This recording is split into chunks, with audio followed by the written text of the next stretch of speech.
Welcome to the Harnessing Your Divine Feminine show, hosted by Andrea Bagby. We believe that when you give a woman an opportunity, you give her the world. Be sure to like, comment, and subscribe to our videos. Okay, hi! Thank you for watching Harnessing Your Divine Feminine, this show where we give women opportunities. Also, today, I am just pleased and honored to have my very dear friend, Stacy Preece on. And she is an intuitive, a chef, a healer, all the things. And you're a business owner of the Divine Path. I am. Okay, so go ahead, and I know you can talk for an hour. I've seen you do it. Oh yeah, like I said, it's harder to get me to shut up than it is to... So let's do it. What are we manifesting? What are we cooking up? What are we cooking up in the spirit world, Stacey? What are we cooking up in the spirit world? I do. I love that. That was good. Cook it up. You can use that. You can use it. I can use it. Thanks. Okay. You know, one of those. What are we cooking up this Before time? we start, okay, we like to say this at the beginning and the end. Where can we find you?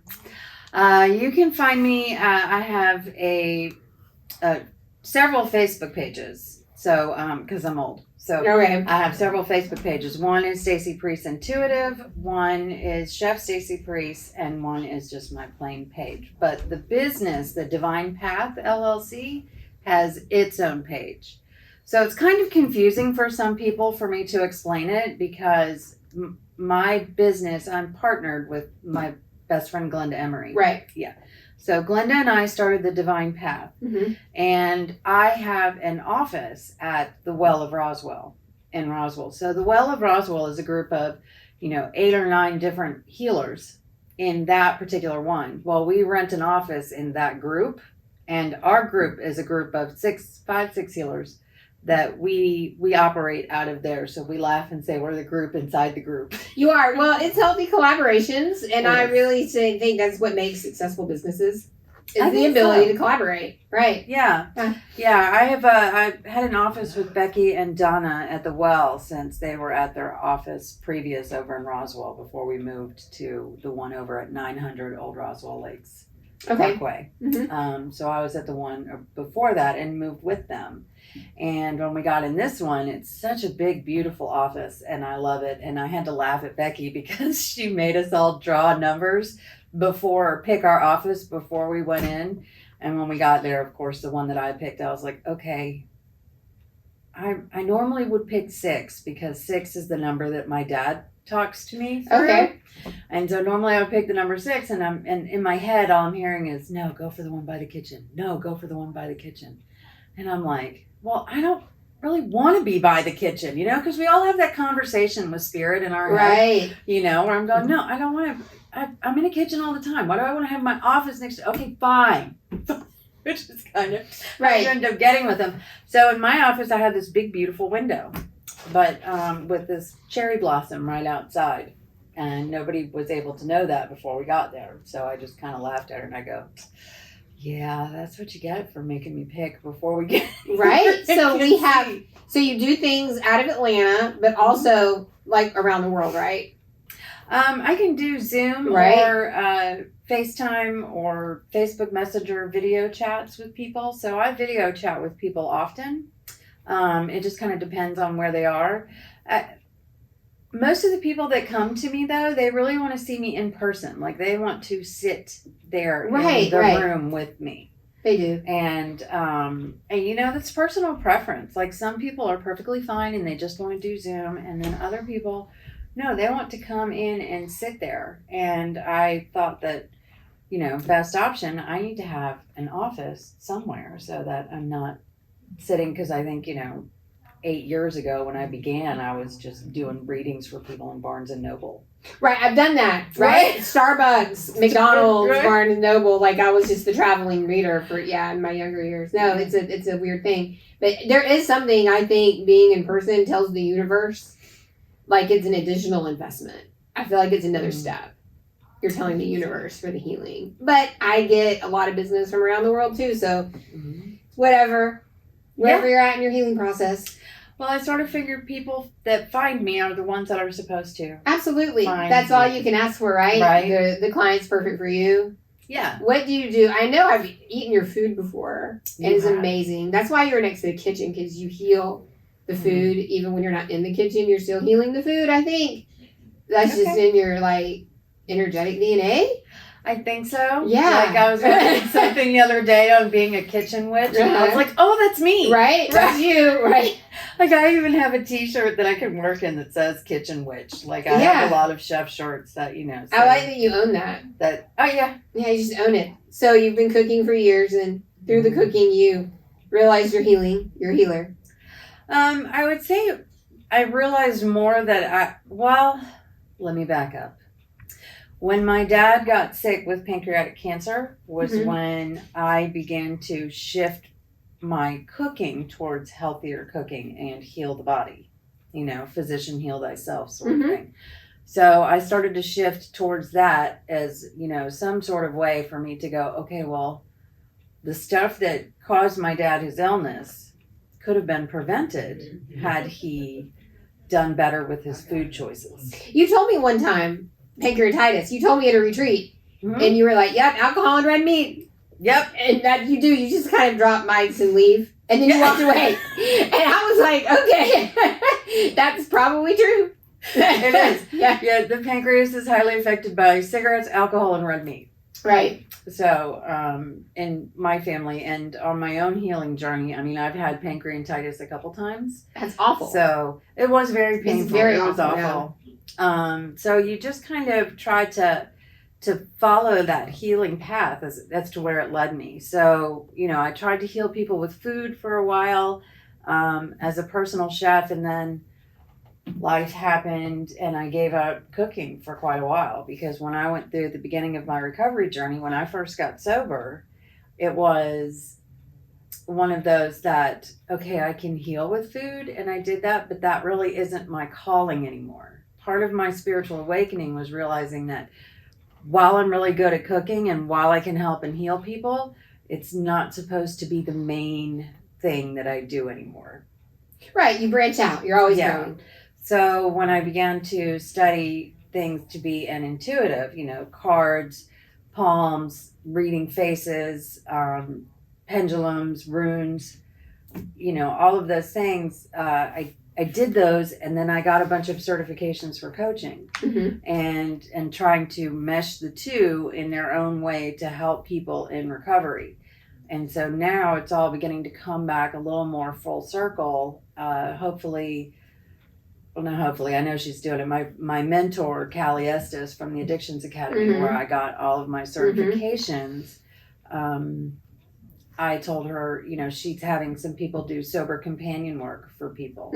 And so hopefully in the next few months, I'll be able to go down and start doing more recovery coaching, intuitive coaching, and then be able to feed them too, to help heal the body as they're coming out of detox. Because addictions are so much related to intuition. I believe wholeheartedly, 100%, that so many of the people that I have met in recovery are actually extreme psychics, clairvoyants, clairaudients, clairsentients, and they just don't realize it. They're suppressing it. Yeah. Well, they labeled it with a mental illness. Right. So, you know, a lot of the people that I know that have been diagnosed bipolar are actually amazing shaman. Right. Like, yes, they're just, it's like, you are not, maybe you're not bipolar, maybe you're tormented by, you know, different energies that you are not qualifying as being relevant in your life. Right. Like the whole geomagnetic storms that are coming in kind of thing. And people with, that are energetically sensitive are wrecked. Like waking up with headaches and body aches and just anxiety and irritation. And they don't realize that it has absolutely nothing to do with the fact that your husband's an asshole. Right. And they identify with their diagnosis versus like managing it. Yes. Right? Yes. And then when they manage it, they get, you know, access to all the tools, like more tools. Right? Like, yeah. So what do you do when someone comes to you and they're like, I'm a mess, I'm an addict, my husband's an asshole, and it's probably my fault. Like all the things, when they tell you all the things that's wrong with him. Let me just give you my laundry list of all the things that are wrong in my life. Right. The people come to you that way. Yeah. They do. Yeah. And I try to go through. So when I start a session with someone, I'm going to immediately go in and I'm going to pull your numerology because I want to know what your life path is. Right. So I want to kind of get that idea of what your blueprint for life was when you got here. To me, that's what numerology is. It's sort of like a little resume posting of these are the things that you're going to do. These are the things that you need to accomplish. Here are the parts where you will trip yourself up. And here's, just the general outline. So I want to know, okay, where am I going? That all comes with your birthday. And it all comes with your birthday. Yeah. We add up the digits of your birthday one at a time to determine what your life path is. Now, there's multiple combinations that come in beyond that with the letters of your name, the vowels, the consonants, what your nickname is, any of that, the name that you go by. There's expression numbers and married names and all that. Yeah, right. So there's all sorts of different combinations that go into that. And generally people don't ask me for their full numerology chart. I'm just kind of going in like an astrologer would go in and be like, okay, what's your sign? And for me, I'm going to go, okay, I'm a Gemini sun, an Aquarius moon, and a Virgo rising. So in other words, I'm stuck all up in my head all the time. And I'm here to talk. So when I... Right. People going, the hard part of getting me shut up. Yeah, Gemini sun, Aquarius moon. That's why you found me. I'm talking. Right. I'm talking. Uh-huh. So I want to make sure that I know these sorts of basics so that I can go in and speak with someone.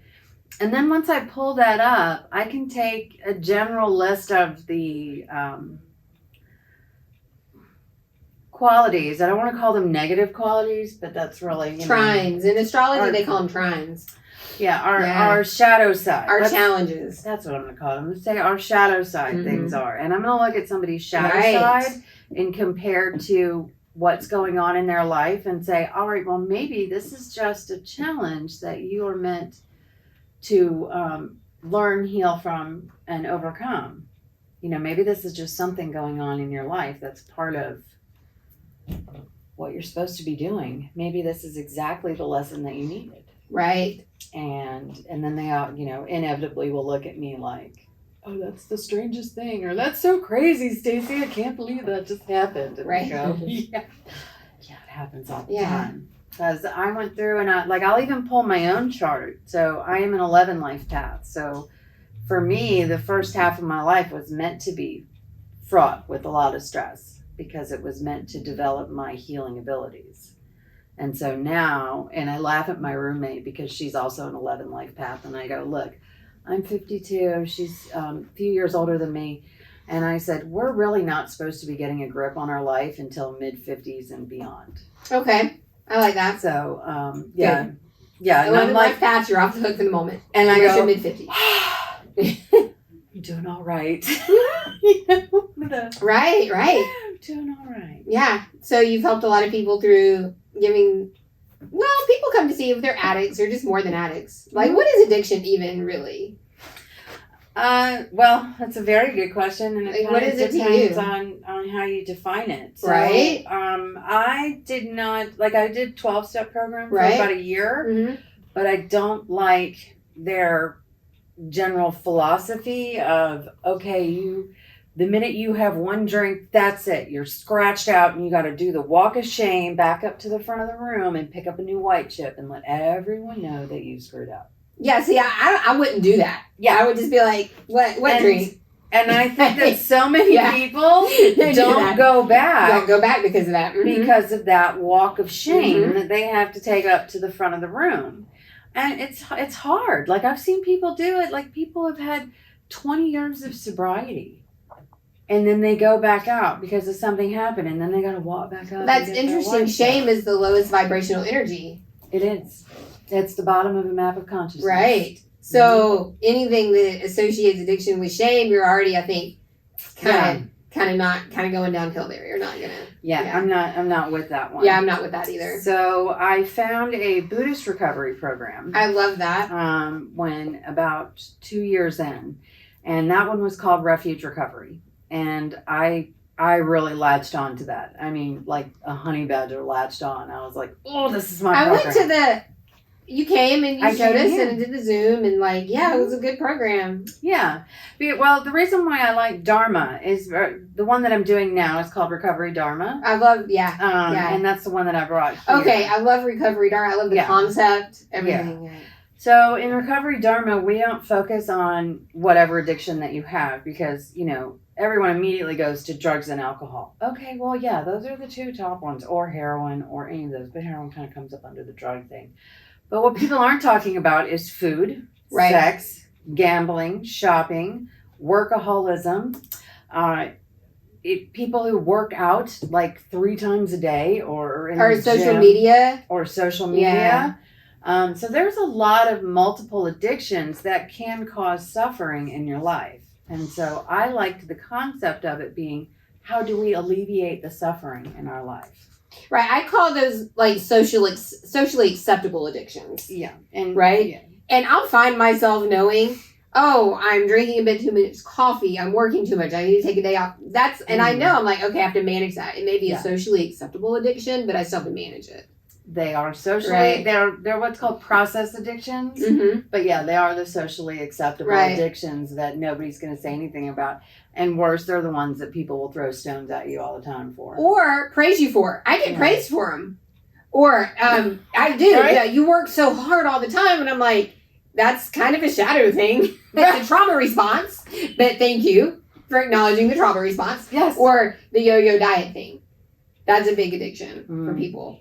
The up and down and Yes. Well, and that's there's even a section in the book that talks about, when we are doing all of our detoxes and our diets and our crazy food plans, whatever they are, that sometimes those can even be part of your food addiction.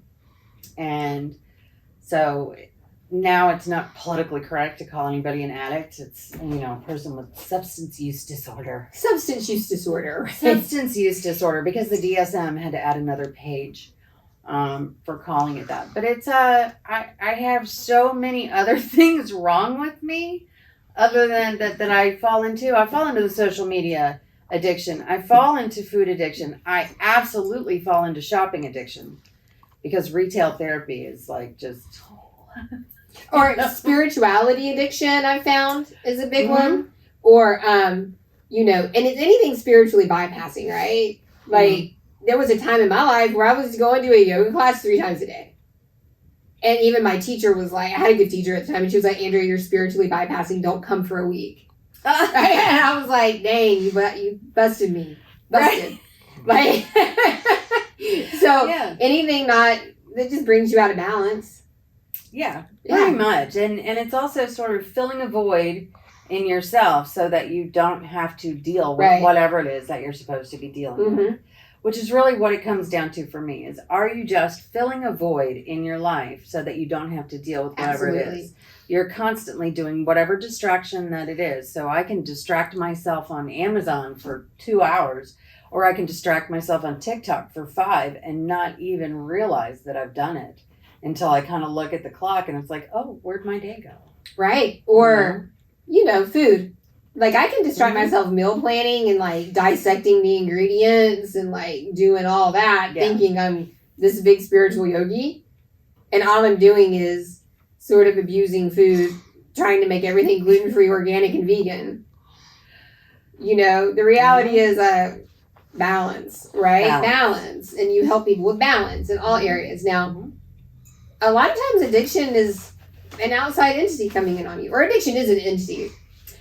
Well, I know that when I began my journey, I got more relief from energy healers and people who helped remove, attachments and entities that were tormenting me.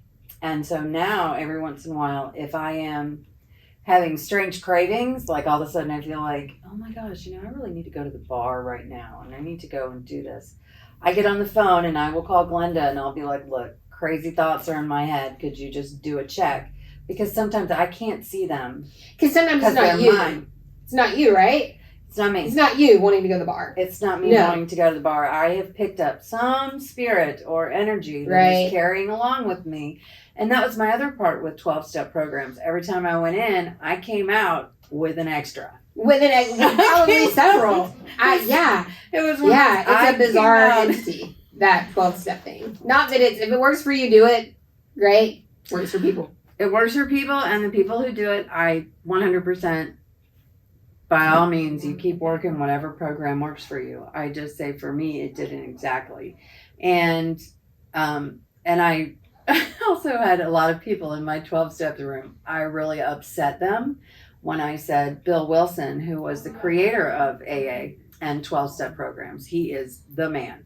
Like everyone, I'm friends with Bill W. Like anytime you go on a cruise, if they have, friends of Bill W., that's an AA meeting. So, and I laughed at them and I said, you might want to actually look at the book from just a little different perspective, just a little, and realize that Bill W. was a 33 life path, a medium, a channel, a psychic, and talk to dead people. The whole thing's based on psychic. It's the whole thing. But it's like a whole group of people that are terrified of psychic. On his spiritual awakening that he had, like he was in such an awful place, he ends up in the hospital and he's like, basically the God, I can't do it anymore. If you want me to be sober, then show me. And and the big white light moment, and boom, and he's sober forever. I mean, he had one of those boom white light moments of angels showing up. He had a healing. He had a healing. And then he went out to go and show other people. Bill Wilson's wife, Lois, was raised in a Swedenborgian church. And Emanuel Swedenborg is a 17th century, basically Renaissance man that God took him on a tour of heaven and hell. So he has all sorts of books on spiritualism. And so Bill Wilson and Lois got married in that spiritualist church. And people were like, that's not true. And I'm like, I didn't make it up. I looked it up. I'm not kidding. I researched. You really are a researcher. I know that about you. Stacy does not make stuff up. I am a researcher. She doesn't. If you need to find something, I can find it. She can find it. But they used to have Saturday night seances, like in their biographies and stuff. Right. They talk about their Saturday night seance. They had a spook room in their house where they had the Ouija board, and they would have seances with this Ouija board. I gotta tell you just gave me new life goals. Spook room. I need a spook room. I need a spook room. Life goals. I think I need a spook room. I think we need that. Except not putting a Ouija board. No, I would probably. That's a bit extreme, but there's absolutely nothing wrong with the spook room. No. I'm totally okay with that. But I laugh at people and I go, when he talks about catapulting into the fourth dimension of our next existence, and even on the last page, so in AA, you read the first 164 pages. That's how to do it. And the last half of the book is the stories of people that have done it. So when you get to that page 164, there's somebody on there that's saying, well, how will we know we don't have contact with those of you who wrote this book? And he's like, well, I will be here with you in the fellowship of the Spirit. And so when you come back and you look at it as Bill Wilson actually channeled that book. Oh, it's totally channeled. It's totally channeled. Absolutely. Like they have stories of him lying on his couch and channeling, and his little assistant writing down all the stuff that he's channeling. So it was completely a channeled book. But you go into rooms like that and you tell people, hey, guess what? In his book, Pass It On, his biography that you can find in every 12-step room, go to chapter 16 and it talks about him discussing being in Nantucket and having all these dead whalers come to him while he's having coffee over breakfast. And then, so he's in the kitchen talking to all these dead people. And he didn't realize that he was doing it. And then him and Lois go out for a tour. And there's a big statue in the middle of the town with the names of the dead whalers that have been talking to him all morning over coffee. Right. And so I tell people, these resources of the things that I found out about Bill Wilson, Lois Wilson, 12 Steps, the origin of 12 Steps, the channeling of the book, him being a psychic and a 33 life path and channeling dead whalers in Nantucket. I just read it. I didn't make it up to malign his character or anything like that. That's actually was his life. That was his life. That right. was No, his it life. I'm not doing it to go. Yeah. You know? Right. I went to my first AA meeting at like 16, and it was to support my dad, and my mom didn't go, which is hilarious. My mom was like, yeah, we're not doing that. My sister drove me. She was older. She was like, let's do the right thing. Let's support dad. And I went, and I was terrified. And I wasn't terrified over the people. I understood very early on what alcoholism was and what mental illness was. I was terrified because of all the extras. Right. I was like, this is terrifying, and I'm never coming back. It's a lot. It was a lot of extras. A lot of extras followed me home that night. And I didn't have the words at that age to like say, there's extra people with us now. There's now extra people living in the household, Mom. we have a few more here with us. Right, right. So, yeah, the extras that come with addiction. Mm-hmm. Yeah. Well, and it's been explained to me, and what I've seen sometimes in helping people and doing energy clearings and stuff like that is the astral parasites that have, attached on or just energetic entities. And again, every time you walk in and out of a place, you can pick something up wherever. At the grocery store, yeah, you can do whatever. Target, doesn't really matter. So, when it was explained to me, I was like, okay, so I am a medium. I am an intuitive and I am a channel, and they know it. So no matter where I go, something knows that I can talk to them, for them, with them, whatever. I can communicate. So my chances of picking something up happen all the time. Now my chances of picking up something dark and mysteriously annoying is more likely to happen when I'm in a bar, opening up my auric field with alcohol late at night with a bunch of people that, have all of their extras. Right, because now how to manage, right? Mm-hmm. You're like, I don't need to go to a bar. I don't. And drink alcohol, because that just opens up a window, a door, and they just come in, right? Yep. I laughed when someone said they call it spirits for a reason. They do, absolutely. They do. Yeah, they call it spirits for a reason. And I don't do all that. So on my healing journey, once I went from realizing that 12 steps was not what I was told that it was in general, and I saw, they have like a 1 in 3 actually make it. 1 in 3? That is low. 1 in 3 maybe make it. So I kept, because I am that researcher. I want to know why. I want to know why this isn't working, and I need to reach more people. And so instead of going to 12 steps and becoming a sponsor, which is a normal path for people who come out in recovery, I went, I don't really want to do that. No, you don't. And so I went the Buddhist path, and then I got a bunch of classes and learned leadership training and educated myself as a master addiction coach. Okay. So I have food coaching, gambling recovery, family recovery, ethics, case management, relapse prevention, all of those things. And I went, I'm going to go and learn it a different way. Because that whole 5 + 5 = 10, but so does 6 + 4 and 3 + 7. And so just because your way is the one that's been used for the longest doesn't mean it's the right way. No. And I have so many people that come to the Dharma meetings because they have religious abuse. They've had problems with the church. Yeah, and they're not doing the whole higher power thing. Persecution is very real still in America, in the world, like religious persecution, very real. Yeah.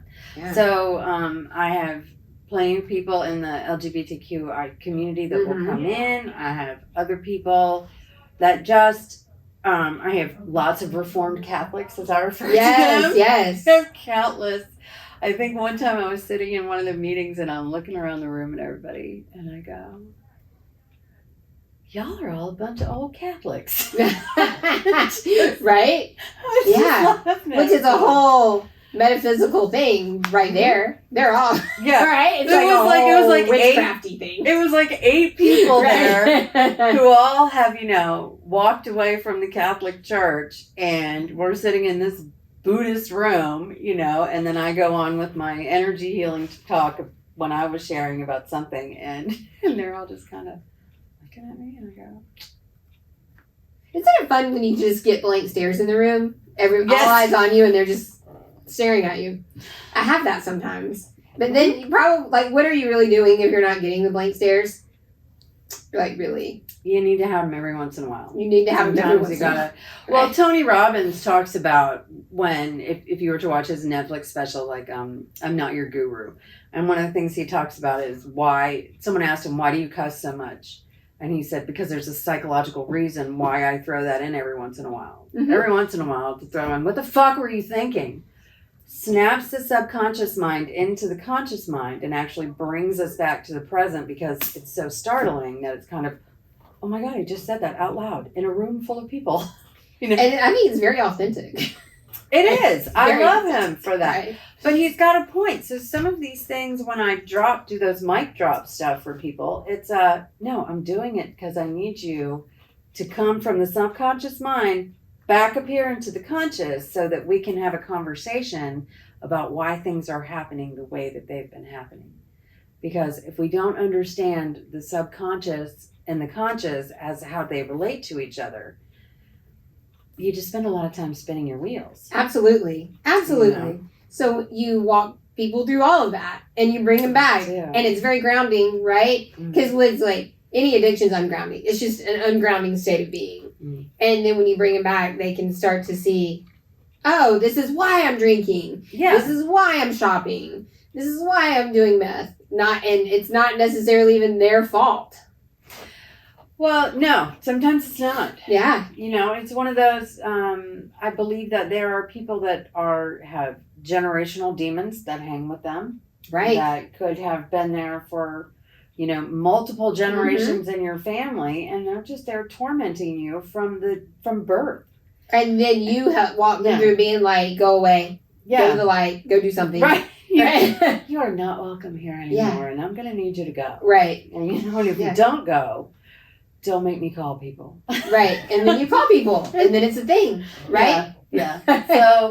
So people that that are highly energetically sensitive, that are mediums and stuff like that, I find a lot of those in my practice, where it's like, because that's what happened to me. My mom used to ask me, why can't you quit drinking? And I would say, because it's the only thing that quiets the voices in my head. Right. And she'd be like, well, I just don't understand that. And I'm like, I don't get it either. And so many of us are put on psychotropic medications at a very early age. And so all of those psychiatric or psychotropic medications, they started medicating me as soon as they came out. Yeah. And I was on them for years. So once I sobered up and I realized, okay, there's still all these voices in my head. AA isn't working for me. All this other stuff isn't working for me, because I was going crazy. Like in the beginning, when it first started, I would be going to my group meetings down at the place where I got sober, and I'd be like, hey, I think I hear angels talking to me. And they kind of, you know, they were like, well, that's crazy, Stacy. And I'm like, I know. I think it's great. Like I was like, that's so cool, Stacy. Like, I know it's crazy. I don't know what's going on. Right. I am hearing people that are not in the room. And then I got so mad because they thought I was too weird, so they kicked me out of my home group. You know, that sounds like something that would happen to me. Like you'd get kicked out of an AA meeting. I got kicked out of my home group, and then I got so mad. I'm like, I looked at them and I go, okay, fine. If that's how y'all want to be, this is a state licensed mental institution, and I came in here telling you that I am hearing things in my head and feel like angels are talking to me. And what do? You kick me out. Great job. You know, right? Like that's not what they were supposed to be doing at all. No, yeah. Somebody should have talked to me or said, you know, hey, what's going on? But I wasn't wrong, because I was able to tell people in my group. I mean, stuff that was in the beginning, and some people, when you know we have these gifts, and in the beginning, spirit starts coming through, and you don't learn that discernment about what to say, when to say, for a little bit. To me. For me, it was like everything just was coming through. Just this verbal vomit was just the channeling was coming through every time, no matter where I was. Sometimes, yeah. Like I'm in the store and, you know, one of those, oh my God, hey, who's with you? Kind of right. thing. Or I was in the room, and I think the one guy that I finally irritated, his son had committed suicide, and he was coming through to me to tell his dad that he, it wasn't his dad's fault and all of that stuff. And so I really flipped him out with some of the things that I was hearing, because again, no way I should know that. I didn't know his son. I wasn't in any of his other groups. I didn't hear any, I didn't know the story, but I was able to come back and tell him some of the things that were going on. I think I just scared him. And I was like, it's scary to me too. It's invasive. It's a little invasive sometimes. Yeah. So, yes, I like vulnerable stories from women, because your story is going to help someone else. Because all you're saying, probably someone out there has experienced it. So, your lowest time, what's your lowest time where you were like, got to change this? You post your mugshot. I remember your mugshot. You showed it to me one time. That was my entrance shot into treatment, and that was pretty low. Anything lower than the mugshot night? I've had so many over the years that trying to qualify which one was the worst. Like, I was laughing with Lisa the other day, because a couple months ago I was, all right, my son is getting married in October. And wait, which one? Patrick? Oh, cool. And I was like, I have to get over whatever this is that's going on. And started on the next phase of my health journey, where I'm trying to heal the rest of my body. And I left and your food, my gut and all of that. So I started seeing Candace, the clinical designed nutritionist, and that's been going great. And I had to laugh, going, yeah, I cut off all my hair, I'm losing weight, and I'm throwing clothes out, and I went and bought plants. So I know I'm getting better, and that's sort of my sort of guide as to where are the low points. Okay, low points. I have 3 ex-husbands. 2 of them were extremely high narcissistic tendencies. And I didn't realize it when I was there. So it was just after I left that I started learning about, that's not okay. And how much of that was because I was being tormented by spirits. At the same time, I'm trying to deal with this physical manifestation of all of the chatter that's in my head, if that makes sense. Absolutely. Okay. Absolutely. So I love that you said, well, there's several low points. That's the reality of most women, I think, right? Also, I've been there. When you have so much chatter, you don't realize, you can't even discern what abuse is. What is actual narcissism, because it's so much in your head, that neurodiversity, that intuition, and then once you realize, this is not right, and this is a pattern. 3. It's 3, right? 3. No, I also hit high relationship points. I thought it was a game. I thought we were supposed to have more numbers. Right. I was like, we're supposed to, low numbers are better with relationships. Yeah. Which told me that. It's not. It was not in the memo. Not in the memo. I liked it was not in the memo that I got. Because and I found with me, empaths and narcissists. Yeah, we got together. I have never met one I didn't want to live with. When I met her, I'm like, should we live together? So let's get married. See, mine's up totally. We gotta get married. Yeah, right. Like tomorrow. Not even. Let's not date. Let's not date. Let's just. I know. I've done that. We don't need to waste time dating, because you are just the perfect red flag. You are the perfect, and then we romanticize it. Yeah. Yeah, and empaths do that, because empaths romanticize everything. And that's what you do. You are a grounded person, and that's probably why you are, one of your modalities is healing through cooking, because you put people back in their body. Yeah. And you help people realize, I'm romanticizing again. Yeah. So the empath and narcissist combination, you've done a lot of research on that. I have. Yes. And the other thing that I do, the other reason why I like that Buddhist group was the meditation. So I teach a lot of meditation, and I lead a lot of meditations for people. And that also grounds them back into their body. So I'm like, your spirit is flying around out here somewhere. I need you to grab it and let's pull it back in. because you're so scattered, because physically you're here, your body's just doing the motions, because that's what we do in trauma. We just continue to fake it till you make it. Yeah, we're just going through the motions. We're just going through the motions. And it isn't until someone can really get a hold of their spirit and connect that mind, body, and spirit all at the same time. And they have a hard time doing that. So it's like I see people and they've just got all their stuff's all everywhere. So we just want it to kind of come back to center. Right. And so that healing modalities are, all right, I want to get you back in your body and then have you feel safe in your body. Which is a big one. Which is huge for people to feel safe. How can you feel safe when you're hearing voices?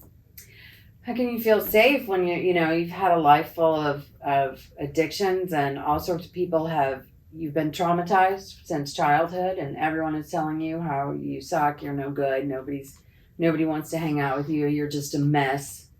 All of that. So when people get all that, they're dissociating. Right. And they don't really pay attention to what's going on. And so sometimes when talking with people, I'm like, all right, well, maybe. What if it's like this? Just what if? And what if is one of my favorites. What if? Because so many times we don't consider the what if. What if you're not just talking awfully to yourself in your head? What if there actually is an extra entity that's the one that's doing the talking? And so I like to tell people, tell me how it's said. I want to know the pronouns. Are they saying you or we or I? What's the word being used? Oh, you can tell a lot by that. You can tell a lot by that, yeah. I want to know how the sentence in your head is constructed. Because once I hear how that sentence in your head is constructed, then I can start to go, okay, well, maybe, just maybe. Right.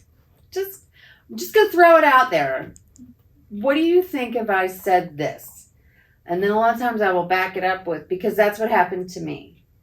I wake up in the middle of the night and they're ready to talk. And I'm like, I told you my office hours, I am off from 10 to 10. Y'all need to leave me alone. I have a physical body. I need to sleep. And I don't have time to talk to you right now. Come back at 10 in the morning. And then at 10 in the morning, I'm sitting there and all of a sudden the chatter starts back up again. And I'm like, okay, I guess office hours are on. Office hours are on. Who are you? What do you want? How can I help? Kind of thing. And they don't realize that sometimes those conversations that are happening in their head are because they're being guided to help somebody else. Right. Also happens. And they don't realize how to discern and decipher the conversations that are happening in here. And I go, well, if you have psychic gifts, we need to really start to figure out how you are going to be able to discern whether or not A, it's a helpful spirit or an annoying, mischievous, trickery spirit. Then you need to decide whether or not you're supposed to be helping somebody with that information. Are you supposed to be passing it on? And if you're not, okay, well, why? I mean, are you doing the verbal vomit that I did in the beginning where you just kind of, your dead uncle wants me to tell you? Right, exactly. Because you can't in the beginning, or at least for me, and I've seen several other people, in the beginning when spirit comes in that strong, because I had a very white light moment myself as I was signing the papers to go into treatment, because my dad was a high functioning alcoholic, and the day I went into treatment, I was in detox for like 5 days. I was only supposed to be there for 3. So when I finally got the bed and I finally went over there and I'm signing the piece of paper, and January 22nd, and all of a sudden, boom, in my head, I hear my dad so loud, who'd been dead for years, 12 years at that time. And he said, if you don't quit drinking, you will be dead like me. Wow. And I'm going to do one of these. Oh my God. And I looked down and I realized I am signing that paper on what would have been his 80th birthday. I think it was his 80th birthday. Yes, it would have been his 80th birthday that I'm signing these papers going, oh, it's Dad's birthday. Awesome. Okay. okay. And that's terrifying for an addict to realize they're getting psychic messages. That's almost debilitating. It was very hard, especially when I'd spent a lifetime drinking them away. Right. And then everyone telling you your whole life that you're crazy. And I like to go in with people all the time. Are you crazy or are you connected? Are you psychic or are you psychotic? Which do you think that you are? Because I don't care what any doctor is going to tell you. You have to determine those labels for yourself. Right, you do. And so many people get that label put on them by somebody else when actually if you go through and read the DSM-V5, there's some crazy stuff in there. There are some, and then they identify, their whole identity becomes that label. And their whole identity becomes the label. Right. Well, I have to, it's because I'm bipolar. Oh, it's because I'm, because I have clinical depression. Oh, it's because I have this. Oh, okay. All right. Well, I have those too. And now I take no medication for any of them. I don't take any antidepressants anymore. I don't take any mood stabilizers. I don't take any anti-anxiety meds. I take supplements now. I take herbal supplements, but I take no prescription medications anymore. And people are like, what are you talking about? And I go, because I am not those labels. I do not have generalized anxiety disorder. I have dead people that want to talk to me. And when they come to talk to me, that's kind of how they signal. I get this in my system. My stomach gets tight. I feel anxiety. My ears will sometimes ring, like when I'm approached, when I'm out, kind of thing. I'll just kind of be like, wah. And so physically, and I like to explain it, your nervous system is like the lighting or the electrical system in your house. Mm-hmm. And so when spirit comes, they're like sticking a fork in the light socket. Zzz, zzz, I'm trying to talk to you. Zzz, zzz. And for me, that manifested as anxiety and depression. Right. Because sometimes that depression, like God holding you still, going, I'm talking to you, you're not listening to me, you're on the wrong path. If you would just turn this way a little bit, everything will get better and then you won't be sad. But I'm not letting you go anywhere because you keep going down this wrong path. Right. That's not who you are anymore. That is not. And you take it's courage. You have the courage to do it. Yeah. And over again, you do it. And then you help other people. And helping other people takes courage. It's a lot of responsibility. Yeah. My work where it is borders so tightly on things that psychologists and psychiatrists and trauma doctors do. Because a lot of the reason why people are having these issues is because they've had traumas and they've had, they've gone to multiple doctors who can't explain what's wrong with them. And I'm like, well, you got an attachment. You got an attachment, you got an attachment.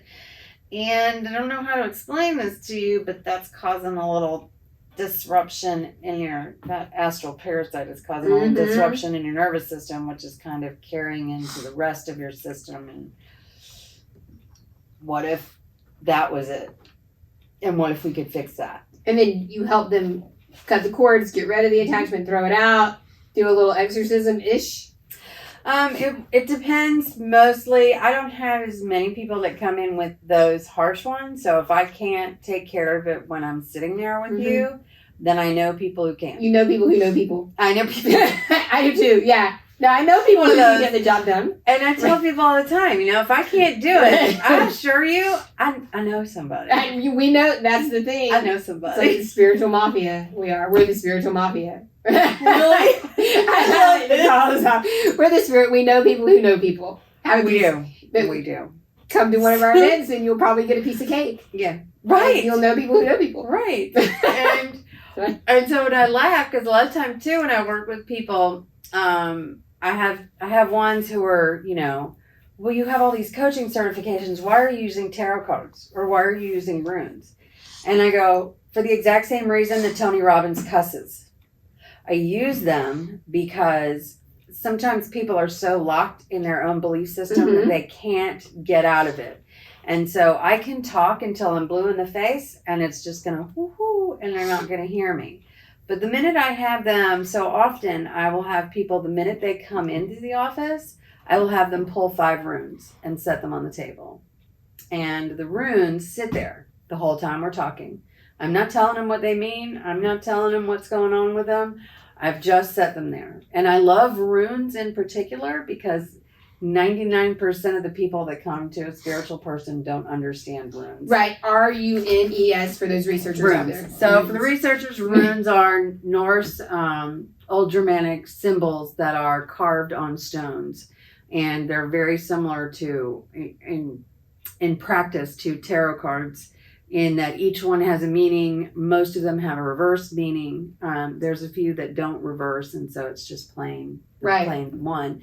And so by putting those down and letting them sit there, and then letting the person talk to me for an hour, and then at the end going, all right, well, let's see what you pulled.